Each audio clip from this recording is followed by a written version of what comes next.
রাত নামলেই রাজধানীর চেনা উদ্যানগুলোর চেহারা যেন আমূল বদলে যায়।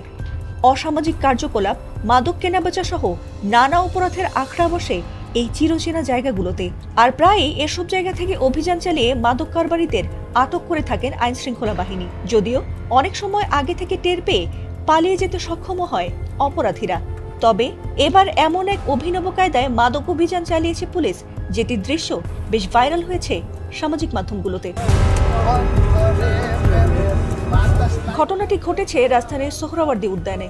সেখানে গায়কের ছদ্মবেশে মাদকের আড্ডায় যুক্ত হয়েছিলেন পুলিশ কর্মকর্তারা। শুরুতে তাদের এই বিষয়টি মাদক সেবীরাও ধরতে পারেনি, আর তাই তারাও তাদের মাদকের আড্ডায় সামিল করে নেয় সেই গায়ক ছদ্মবেশী পুলিশদের। কিন্তু যখন দেখা গেছে যে গান গাইতে গাইতেই এক পুলিশ কর্মকর্তা হাতকড়া বের করছেন, ঠিক তখনই ভুল ভাঙে তাদের।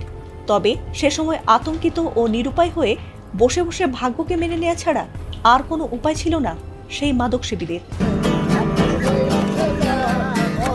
ভাইরাল হওয়া ভিডিওতে দেখা গেছে প্রয়াত ব্যান্ড শিল্পী আয়ুব বাচ্চুর বিখ্যাত একটি গান এক আকাশের তারা তুই একা গুনিস নে গাইতে গাইতে আড্ডারত মাদক সেবীদের মাঝে ঢুকে পড়েছেন পুলিশ কর্মকর্তারা।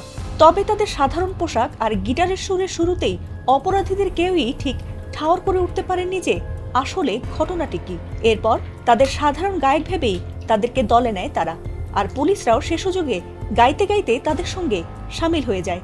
কিন্তু গান গাইতে গাইতেই এক পর্যায়ে এক পুলিশ কর্মকর্তা যখন হাতকড়া বের করে একে একে অপরাধীদের পড়িয়ে দিতে থাকে, তখনই ভুল ভাঙে অপরাধীদের, আর সহজেই তাদের আটক করে নেয় পুলিশ কর্মকর্তারা।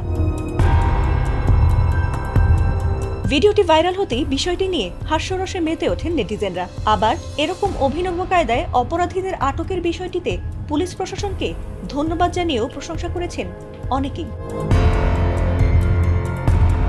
ফাতিমা সুলতানা, এটিএন বাংলা।